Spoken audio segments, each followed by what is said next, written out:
This podcast is brought to you by Penji. Penji is a creative subscription service that gives you access to pre-vetted, agency-trained creatives from all over the world.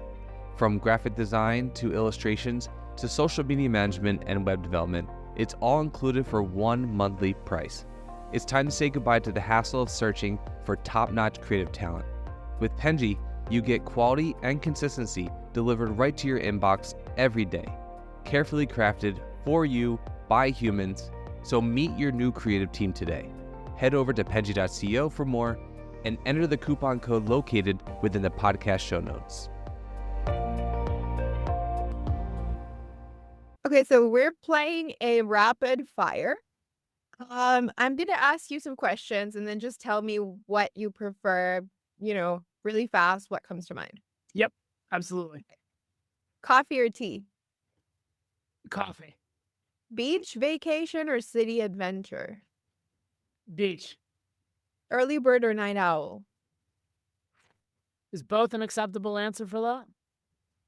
I guess so. I don't know how you can be both. You just get no sleep.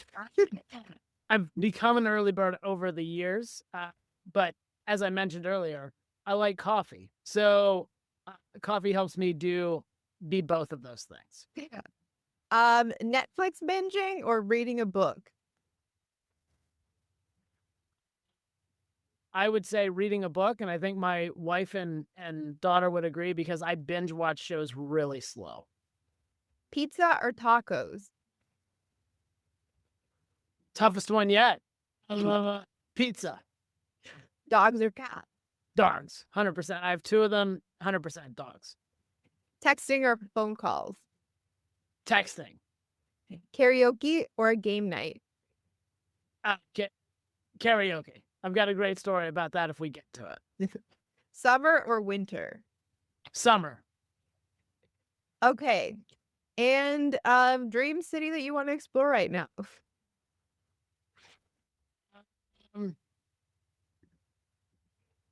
Let's say Charleston, South Carolina. That's so specific. What's in Charleston, South Carolina? So my wife and I have some friends who live there, but I like those kind of charming old South U.S. cities. So like the that ones one in particular has a lot of that, and the beach is there. So it's a double bonus. I'm not American, so like I'm kind of lost on a lot of these things. So I'm curious. Like I'm the context of I've always wanted to go to an American small town. The vibe, like the ones I see in movies. Like I see them in movies all the time. Like I don't know if you watch Twilight, like Forks. Yes. That's giving like, that thing of like they're eating at this diner, and I'm always like, I'm always curious if that truly is the American experience. Do they have yellow school buses? As someone, so I actually do live in a small town in the state of West Virginia. And yes, there's some similarities to it. Is it as wonderful as the movies make it seem?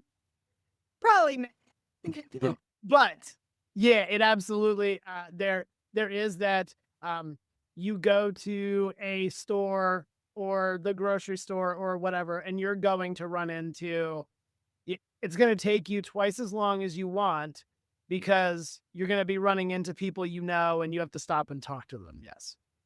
That's so sweet though. I like that.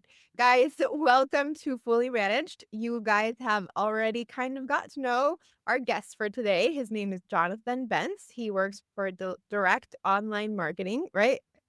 Absolutely. Yeah, you nailed it. Good. And you guys know the drill. We talk about marketing, talk about business tips. We assist you guys with your business journeys. You know me, the host. I'm Penji's partnership coordinator, Daniela.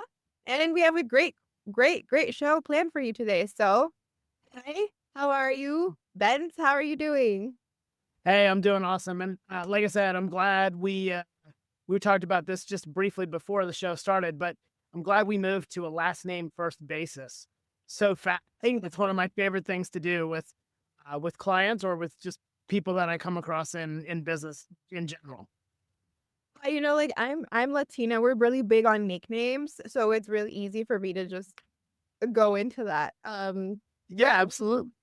We usually like will call people by really strange nicknames or last names, especially if their last name is like kind of weird. Um, Yeah. People will go just into that. I don't know why. It's like a cultural thing, I think. Yeah, But there's definitely one of my one of the interesting things. So that's inside direct online marketing, which we also call DOM for short. So you're welcome to call it that for short, just to make things easy.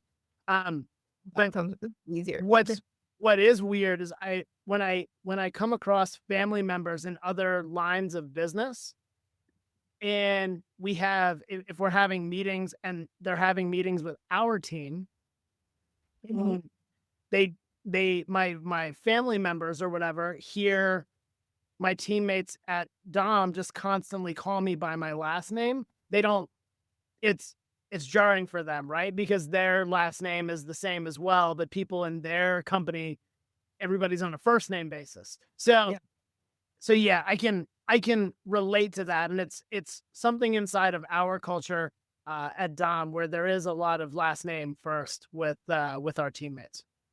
That's really cool. Like I think names are very particular to cultural backgrounds. I just like also just in general relationships outside of the cultural stuff. I think it more has like you said, like company culture, relationships with people. I lived in Asia for a while in Taiwan, and okay, Okay. they speak Chinese there for context for people listening that don't know. They usually say your entire name. So, like, for example, your name is Jonathan Bentz, so they'll call you Jonathan Bentz all the time. Like, "Hello, Jonathan Bentz. How are you doing, Jonathan Bentz? How was your day?" Because in Chinese, your name is only 3 characters, and they'll usually pronounce, like, your last name and your first name, and then they'll move to, like, your first name, like, the 2 characters that actually make the name, if Yeah. there's a lot of, like, trust. Um, but they do that. It's like they'll just say the full name. And so I got used to that. When I went to Taiwan, they changed my name to like they gave me a Chinese version of my name because it was impossible for people to pronounce something in Spanish. Um, and they would just always call me like the whole thing. That's interesting. I Yeah. usually the only time I've ever had to do that, or even something close to that, is like when we were in school, or even in the case of an inside Dom as well, where you have multiple people with the same first name. And so, yeah, for instance, we have 3 Matts on our staff, direct Okay. online marketing, right? And so now each one of them has a nickname or has a last name that we call them. But, for a while, you may have to call one of them Matt H or Matt P, Yeah, I know that. or Matt K, right? Yeah, Instead of you're right, instead of just Matt, right? especially with common names, that happens. I know. Um, Yeah. It happened a lot, it happens a lot too in Spanish because we have, like, a lot of similar names, but, I'm so excited for today's episode. We were not gonna talk about names, but the conversation just really got interesting. Yeah, sure. The topic today is actually on keyword intent and SEO. And Bentz here is a professional. He knows a lot about it. So you can give us actually a lot of great tips. A lot of our viewers are business owners who are kind of trying to learn about marketing, Okay. learn about all of this. So I think it would be really great. But to get the ball rolling, get us a little bit into the marketing stuff. For people listening who might actually not know or be familiar with this, can you explain what keyword intent actually means in that context of SEO? Yeah, absolutely. So with keyword intent, what we're actually talking about isn't necessarily the words that you're typing into the search box. Instead, what we're talking about is how Google understands the behavior of searchers and what they want to do when they type in a certain keyword term. So, you could an example of this would be if you looked up pizza, just in general. If you looked that up, there's going to be recipes. There's going to be Restaurants? No. right. There's going to be a list of restaurants, but it's going to be a keyword. There's going to be with that keyword phrase, there's going to be different results based on what Google knows about you and how you use the search engine. That keyword result will look different for you, Daniela, than it may look for me, than it may look for somebody else that we don't know because of our own tendencies. But over time, as a default, Google then starts to learn, okay, the majority of users, when they're searching for Pizza. or whatever the topic is, we predict that they're going to want to see restaurants. They're going to want to see recipes. They're maybe less likely to want to see a Wikipedia article about the history of pizza being, pizza as a food being created. Yeah. That's so interesting. I just Googled pizza because I was curious, and I got like the nearest Pizza Hut to me. Yeah. And then just other restaurants in my area that sell pizza. That's like my search. My Google search was just pizza restaurants. Then Search for a lot of pizza restaurants, I guess.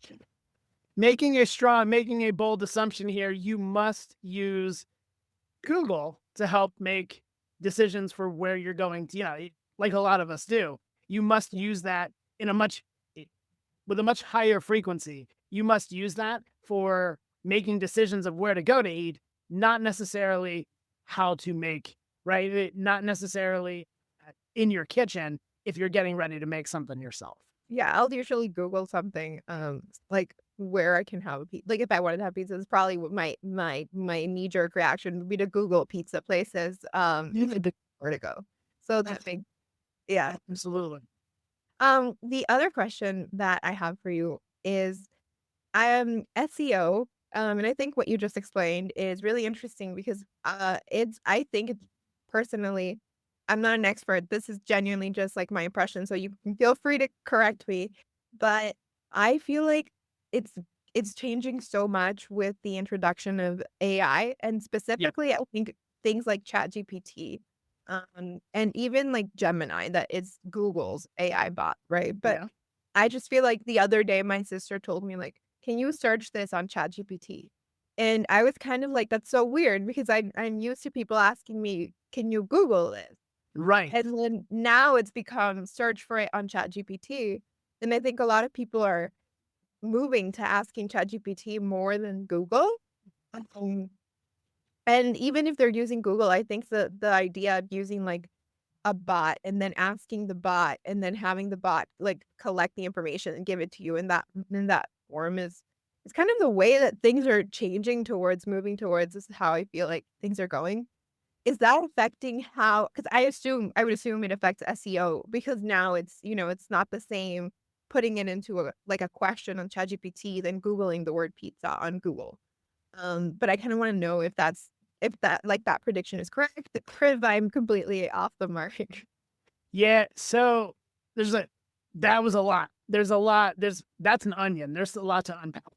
Complicated questions. Right. So we can take one step back there and, just one step back on that topic around users searching with alternatives to Google. Yes, that is happening. Now, business owners need to know that while that is happening, it's not happening at such a high frequency that you should be focusing on a different place than Google. So Google is still the lion's share of search activity that's happening. Like I said, people are using ChatGPT.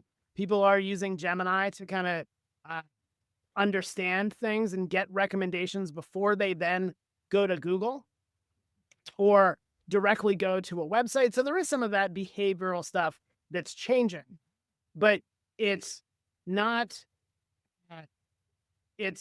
disrupting Google to the point where there's a risk that Google's not going to be the number one search engine.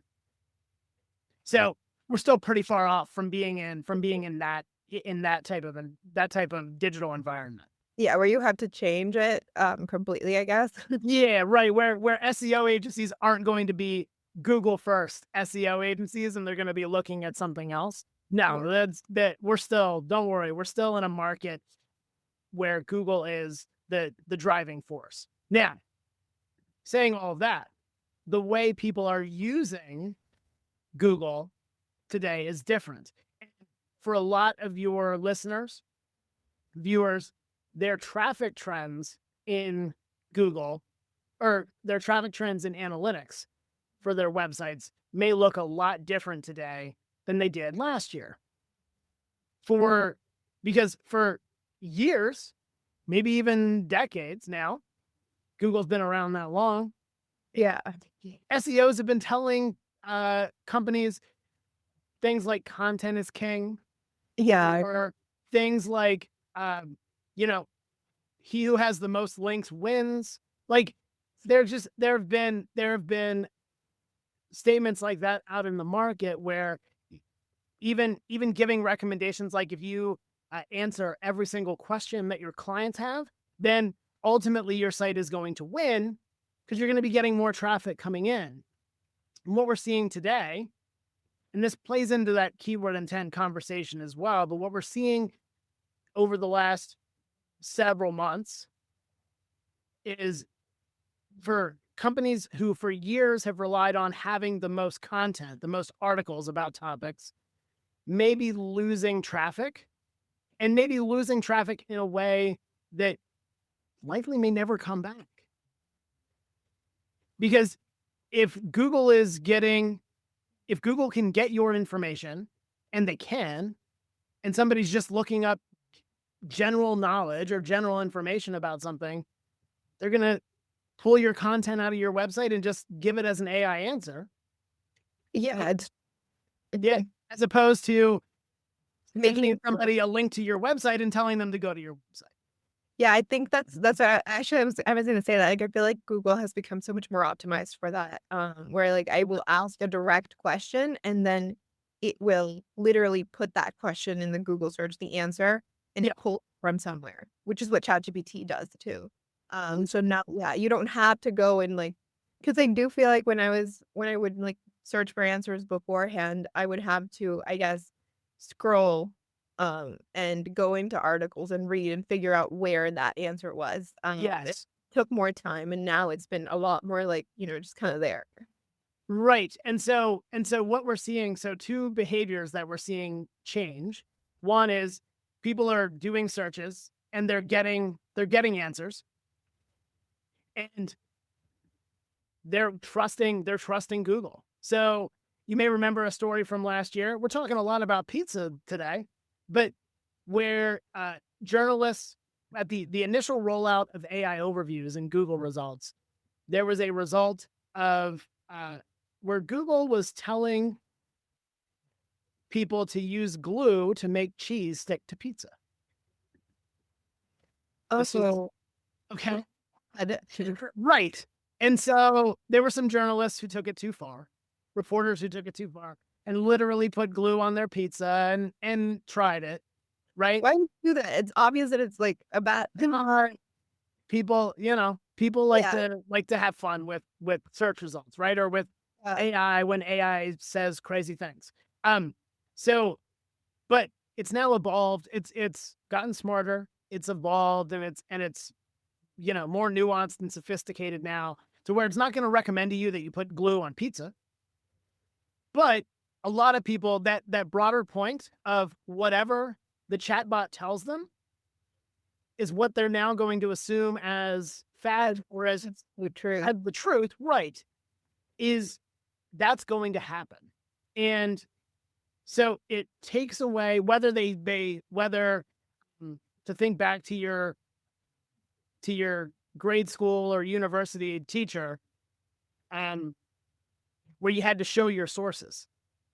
Yeah. Even if they don't show their sources, people are still going to receive that information and just take that information like it was provided at an expert level and move on. So we're seeing that behavior trend which there's opportunity there, but we're also seeing a behavior trend with users taking that information from the search engine, and when they can see sources or when companies are recommended things like that, when they're getting that information, then they're behaving differently. They're going directly to a website, or they're doing a search for, so if you ask for companies and it gives you a list of 3 to 5 companies, what's the next action you're going to take? You're not then going to search for best pizza restaurants again.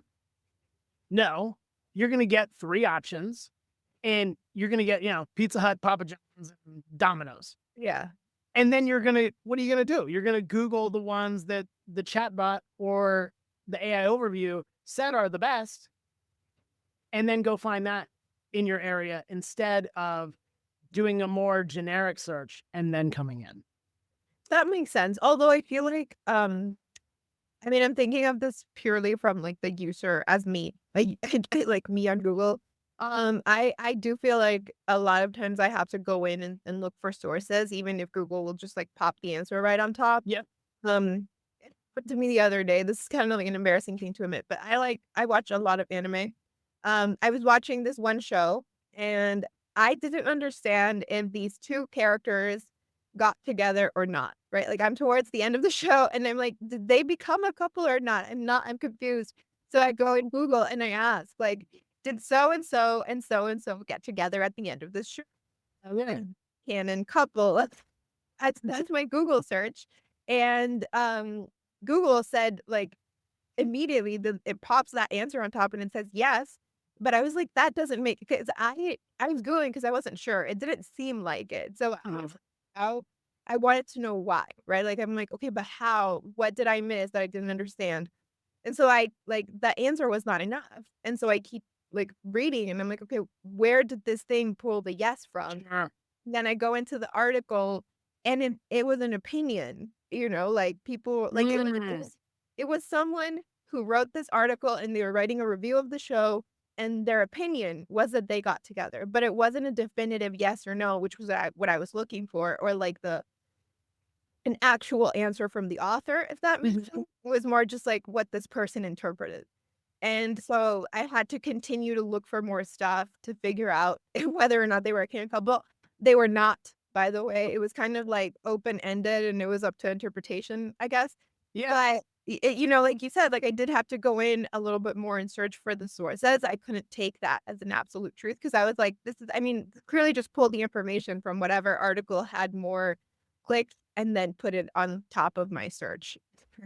Right. Well, and that's you're leaning in a little bit. There's a business application to the situation that you just described, right? So for you, it was, I was binge watching a show and I wanted to know the end. By the way, offline, I want to know which show that is because my daughter watches a lot of shows like that and be interested to see if there's coming around there.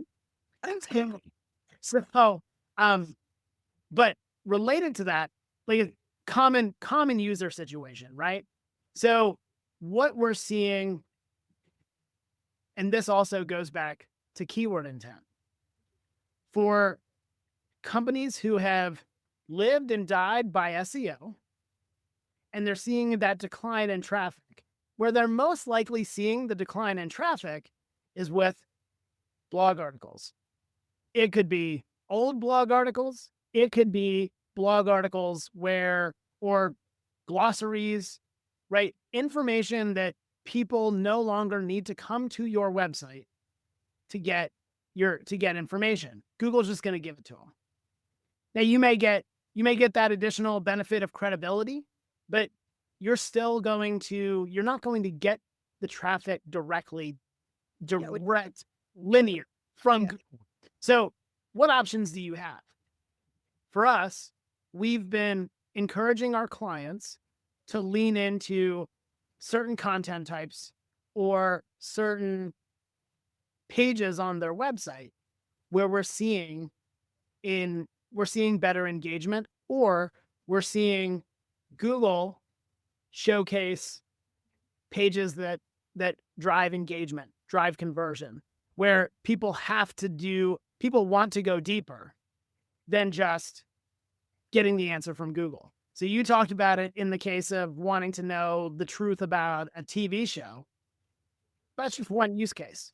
The business use case would be that you still need to have the most information and the most relevant recent information about your products, services, locations on your website, so that you give people a reason to come in and click, as opposed to just taking whatever the AI machines give them and moving on.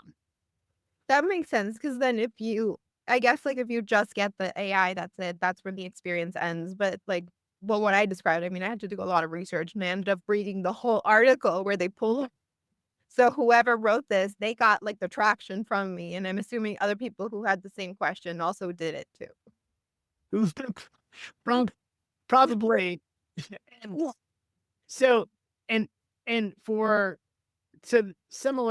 related to that, your content strategy. So clients of, viewers of this pod or whatever, if they have content calendars, or they're working with companies that provide them content calendars, the type of content that you put in there may need to change as you're finishing up your plans for the rest of the year. Because it was not uncommon, even 2 years ago, 3 years ago, for a great SEO strategy to be a 5,000 word piece of content on I wouldn't do what is pizza, but I might do what is graphic design, and then go through and you talk about each one of the unique elements of graphic design, and you spin off to a page. We've all seen these pillar pages or power pages, right? These WebMD, when you Google an illness, and then right. there. WebMD, just because of the credibility and the authority that they have online, their pages are still going to rank, and people are still going to go into those pages. But you're right. Those core, what is pages were very common, and they were common whether it was healthcare, they were common whether it was software and technology, they were common B2B services. Every industry had pages like that. Instead of recommending pages like that today, because like we said earlier, Google's just going to process all that content and feed it to somebody, and they don't necessarily need to go to your website. Yeah. What we're encouraging with content strategy, and with if article creation and content generation content marketing is still going to be a core pillar of what you do to attract new business opportunities, we're suggesting a lot more that you provide research, that you provide trend data, that you provide other types of, or you provide more detailed comparisons, more detailed ratings and reviews of products, to try to for those use cases where people need to go deeper and really are in the middle of that decision-making stage, not at the very beginning where they're just going to get just a basic understanding from your piece of content. I think that totally makes sense. I'm guessing keyword intent has always been important in SEO strategies, but I'm guessing now it's kind of more important. And I'm assuming businesses have to adapt to that, which is kind of what we've talked about the whole time. But for a business owner, how do you, especially if what they've been doing is, traditional forms of SEO for their whole life, or just in general, not the most technologically savvy person, whatever the case may be, helping the person actually introduce all of this into their own SEO strategies, into their own marketing, and make it kind of successful. So the first way I would recommend that you do that is by answering questions that your clients have, and not questions that if a client is coming to you asking what, at the very beginning stages of what something is, maybe if you are on the cutting edge of technology, maybe that's happening for you, or there's jargon in your industry that people are hearing a lot They don't know. that's emerging, right? Yeah, maybe there is the situation where you would still want to generate that content for that. But the actual topics that I'm thinking about and that I'm talking about are some of those really specific pain points where you can build trust with your prospects. And so it may not be, an example of that may not be from our industry, may not be what is pay-per-click marketing or what is SEO, but how, in contrast to that, the piece of content may be what can I do when I see a competitor bidding on my brand name in Google Ads? Can I do any? Yeah. How do I stop that? Most businesses don't like that, right? When they see somebody else running ads on their brand name. So what options do they have? Conveniently, we have content like that on directom.com. So if you're interested in that, hate to say it, but you should go check it out. But in that case, that content like that, where people really need to understand a more nuanced problem, and you're giving them at least their options, or giving them a solution, is going to be more valuable and probably something that's going to drive somebody to click instead of just going and getting the answer straight from ChatGPT or Google itself. I think especially if the answer is very straightforward, like you said, like, what is SEO? I mean, it's just going to say search engine optimization. And then that's it. And that's enough because that was the question. So like, Right. it totally makes sense having to go in. I recall experiences of me having to do that with like help with, I guess, troubleshooting sometimes with stuff. That happens a lot, but I feel like that's where you really have to go in. There's this one time I was trying to get my Instagram password fixed. I was having issues. I had to like read so many articles from like Instagram and Instagram users to figure out because like nobody was answering this question. Nobody had my problem. And it was like, is there nobody in the world that has had the same password problem that I'm having right now? It was just like, and I had to really, really like dig. I ended up going into this really old, like 4-year-old Reddit post to see someone talking about it. So I like, like you said, it's And this, data space, I think. well, and this is, and it's interesting that you mentioned you ended up on Reddit. Oh yeah, Reddit. So one of the best, right. So Reddit, I saw a ranking recently that Reddit is now like one of the top. I just want to say top 3 because I didn't physically look at the list, but like one of the top 3 most trafficked websites on the internet. So Reddit, and for inspiration, for companies that are like, okay, well, if I'm not writing this top of the highest, most searched for keyword term, give me a really long article about just everything that there is to know about the topic. If I'm not doing that, where do I go to get inspiration? Where do I go to get ideas? And the Reddit certainly is a great place to do that. Yeah, there are a lot of questions there too. Right. Yeah, it is. And there, Quora, there's other platforms, Just Answer. There's other platforms like that are question centric.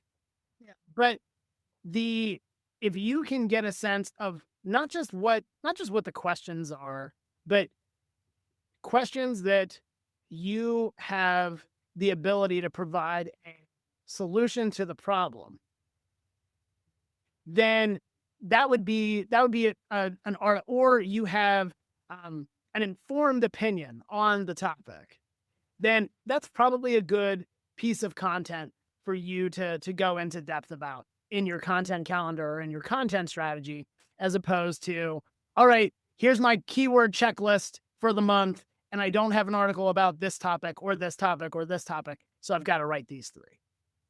Yeah, no, that totally makes. I also feel like on Reddit, a lot of public opinion, you can see it on how people feel about certain things. I mean, definitely got a lot of negative things too. I don't a lot of trolls, a lot of stuff like that. But I feel like in general, I feel like on Reddit, I can really get a sense of how people are feeling about, like, especially with like things like technology. It's like, I don't like this update on this thing, or like I am having trouble using it, and then a lot of people are commenting like, me too. And it's like a whole thing. And then I feel like what you describe is like, that's where I would come in if I had like knowledge on it, to be like, oh, this is what to do with the new update. Yeah. Right. Yeah, and you can you can do that. You can certainly go into Reddit, right, and be an engaged user on Reddit. But I think there's opportunity, there's untapped opportunity in almost any line of business. Whether it's unanswered threads on Reddit. I've posted threads on Reddit before that got no answers or got very few.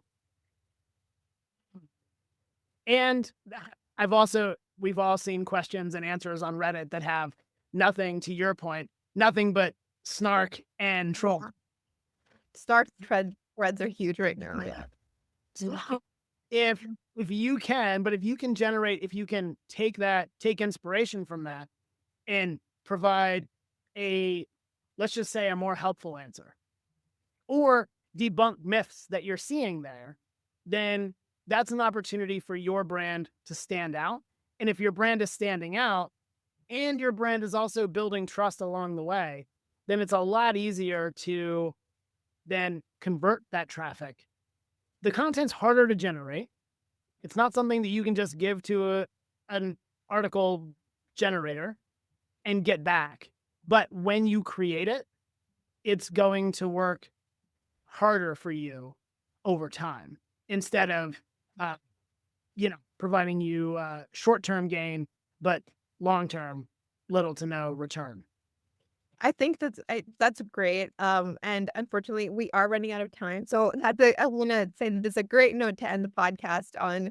I've actually personally learned a lot. I think you taught me a lot about SEO, and I'm just telling you all these random stories of me being on the internet. So it's been so great to have you. But I do want to give you a space right now before we finish the podcast to tell everybody where they can go find you. You mentioned a little bit that there was a lot of articles that we could read at them, but you want to plug anything? You want to say anything? Floor is yours right now. Appreciate that. So absolutely would love anyone checking out this episode to find me on LinkedIn. I'm Jonathan Bentz on LinkedIn. Not difficult to find. So you see this face? You type my name in, you see this face? That's me. The real deal. Additionally, I do create content on occasion on directom.com. So happy to have everybody go check that out. And then if you are in the PR space, coming up in May, myself and the founder of Direct Online Marketing are going to be doing some seminars through an organization called the Event Nexus. So I'm sure you'll see that if you go to directom.com. There's information about that on our website. You'll also, if you connect with me on LinkedIn, I'm happy to give you those details, or you'll see it in my feed. So check me out there and let's connect and keep the conversations going for sure. Awesome. Yeah, I will be adding the links to your LinkedIn, to the website on the description of this video so that people can easily access them. Appreciate it. Guys, I will see you all on the next episode. And Bentz, thank you so much for being here. Daniela, thanks so much for having me. Take care. You've been listening to Fully Managed, brought to you by Penji. Check out the show notes to learn more about today's guest. And to learn more about Penji, the human-first creative subscription service, head over to penji.co. And by the way, if you're still listening, it would mean the absolute world to us if you were to share this podcast with a friend and, of course, subscribe.